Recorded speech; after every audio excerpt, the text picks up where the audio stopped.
bilangan. Pada sistem bilangan ini disebut sebagai cara untuk mempresentasikan dan menyusun nilai numerik, di mana dalam konteks aritmatika komputer ada beberapa sistem bilangan yang umum digunakan. Yang pertama yaitu bilangan desimal, kedua bilangan binor, ketiga bilangan heksadesimal, dan yang terakhir bilangan oktal. Di sini bilangan desimal disebut sebagai dasar 10 atau menggunakan angka 0 sampai 9 untuk mempresentasikan nilai. Kedua, posisi berdasarkan pangkat 10. Setiap digit dalam bilangan desimal memiliki nilai berdasarkan pangkat 10. Misalnya 235 dalam desimal dapat diinterpretasikan sebagai 2 kali 10 pangkat 2 ditambah 3 kali 10 pangkat 1 ditambah 5 kali 10 pangkat 0. Dan yang kedua yaitu bilangan binor, di mana bilangan binor ini ada dasar 2, yang dimana hanya menggunakan angka 0 dan 1. Kedua yaitu representasi dalam komputer, dipakai oleh komputer karena sirkuit elektronik bekerja pada dasar 2, on off atau true dan false.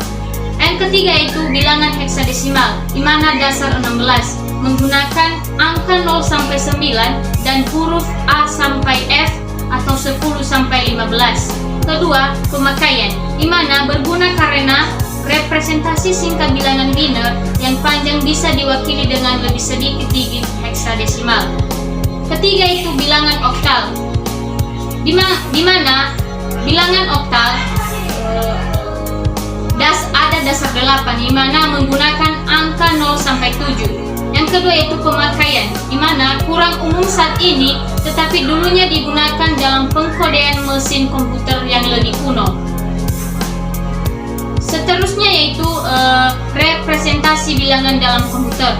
Representasi bilangan dalam komputer membutuhkan cara yang sistematis, di mana untuk mengubah nilai numerik menjadi format yang dapat disimpan dan dioperasikan oleh perangkat keras komputer. Ini melibatkan representasi bilangan bulat dan bilangan pecahan atau floating point. Di mana pada representasi bilangan bulat, yang pertama itu representasi binornya, bilangannya bulat direpresentasikan dalam bentuk binor 0 dan 1. Kedua, penggunaan bit, di mana bilangan bulat diwakili oleh sejumlah bit tertentu, misalnya 8, 16, 32 atau 64 bit. Ketiga, notasi bilangan bulat tanpa tanda, atau disebut sebagai unsignet, atau semua bit dapat digunakan untuk mempresentasikan nilai positif. Keempat, notasi bilangan bulat dengan tanda signet, atau salah satu bit, biasanya bit paling kiri, digunakan sebagai penanda tanda bilangan positif atau negatif. Misalnya dalam sistem 2S komplement, bilangan negatif dipresentasikan dengan menambah satu ke komplement dari bilangan positifnya. Dan yang terakhir yaitu representasi bilangan pecahan floating point, di mana struktur representasi floating point, tanda sing, eksponen, mantisa, standar IEEF 754.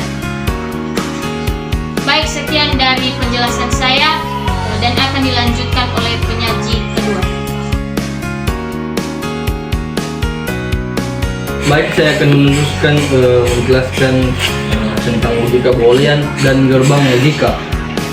Pentingnya logika boolean dan gerbang logika. Di dalam ini terbagi menjadi dasar sistem digital. Logika boolean dan gerbang logika menjadi dasar dari semua perangkat digital seperti komputer, konsol pintar, dan sistem lainnya.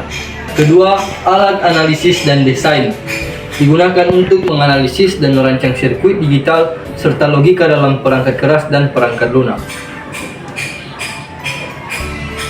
Floating point dan standar IEEE 754. Nah, floating point ini adalah representasi bilangan pecahan dalam komputer yang digunakan untuk mempresentasikan angka desimal dengan presisi tertentu.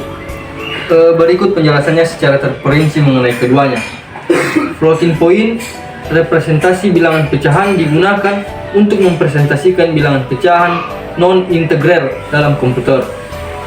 Kedua, struktur umumnya terdiri dari 3 bagian utama, yaitu tanda, sig, eksponen, dan mantissa. Ketiga, tanda, sig, menentukan apakah bilangan tersebut positif atau negatif. Kedua, eksponen, menentukan posisi titik desimal dan menyesuaikan skala nilai. Nah, yang ketiga, mantisa atau fraction atau mantisa. Mantisa ini merupakan bagian yang mempresentasikan pecahan sesungguhnya. Standar IEEE 754. Standar representasi floating point ini merupakan standar yang digunakan secara luas untuk mempresentasikan floating point number. Format tunggal single present. Standar representasi ini merupakan standar yang digunakan secara luas untuk mempresentasikan floating point number. Kedua, format tunggal atau single precision menggunakan 32 bit, terdiri dari 1 bit untuk tanda, 8 bit untuk eksponen, dan 23 bit untuk mantisa. Yang ketiga, format ganda atau double precision menggunakan 60 bit, terdiri dari 1 bit untuk tanda, 11 bit untuk eksponen, dan 50 bit untuk mantisa. Udah, penerapan aritmatika ini. Udah. Demikian hasil. Iya. Demikian penjelasan saya mengenai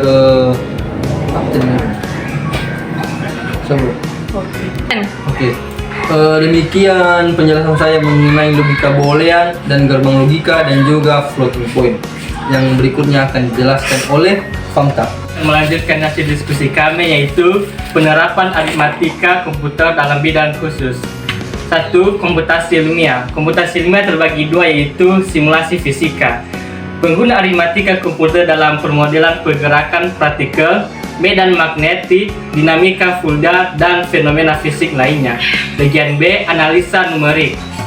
Penerapan metode komputasi untuk menyelesaikan masalah matematika yang melibatkan perhitungan numerik seperti integrasi, diferensiasi, dan pemecah persamaan diferensial. 2. Yaitu grafik komputer dan permainan. A.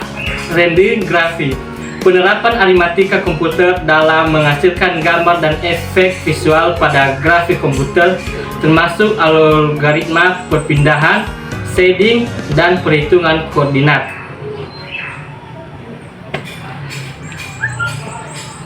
Kedua, 3. Yaitu kecerdasan buatan dan pembelajaran mesin. A. Pengelola data. Aritmatika komputer digunakan dalam operasi matematika yang kompleks pada dataset besar, seperti operasi matriks dan algoritma otomasi. Bagian B. Pemodelan jaring saraf tiruan.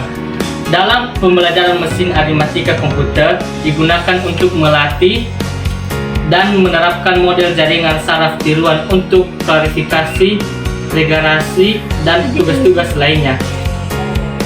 4. Yaitu pengelolaan sinyal. Komunikasi dan pengolahan sinyal digital, yaitu dalam telekomunikasi dan elektronika. Aritmatika komputer digunakan dalam pemrosesan sinyal untuk operasi, enkripsi, dan dekripsi data suara dan gambar. 5. Kriptografi. Ekskripsi dan dekripsi dalam keamanan informasi. Aritmatika komputer digunakan dalam algoritma kriptografi untuk melakukan enkripsi dan dekripsi data sensitif. 6. Finalisasi dan ekonomi. Perhitungan keuangan dalam keuangan dan ekonomi.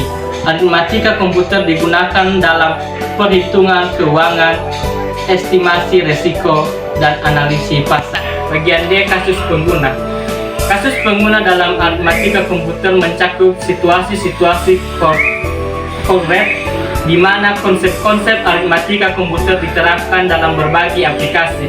Berikut beberapa contoh kasus pengguna yang menunjukkan penerapan aritmatika komputer secara terperinci. 1. Komparasi data. 1. Komparasi data. Algoritma komparasi pengguna algoritma aritmatika komputer seperti Huffman coding LP GIF Wells atau yang disingkat dengan LJW atau transformasi Walfeld untuk mengurangi ukuran file dengan minimalkan redundansi data. 2. Grafik komputer, yaitu grafika komputer. Grafika komputer terbagi dari dua bagian, yaitu reading 3 dimensi dan shading. Jadi 3 dimensi itu pengguna transformasi matematika dan perhitungan vektor dalam membuat grafik 3 dimensi realitasi. 2 yaitu shading, algoritma aritmatika komputer untuk menentukan warna dan percayaan pada objek yang di-render. 3 yaitu keuangan dan ekonomi.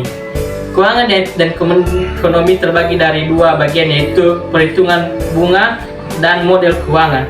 Perhitungan bunga dan investasi, yaitu aritmatika komputer digunakan dalam perhitungan bunga, estimasi keuntungan investasi dan penilai risiko keuangan. Bagian 2 yaitu model keuangan. Model keuangan yaitu dalam model keuangan pengguna operasi aritmatika untuk mengembangkan dan menganalisis model ekonomi. Baik, demikian saja penjelasan saya. Kami kembalikan kepada moderator.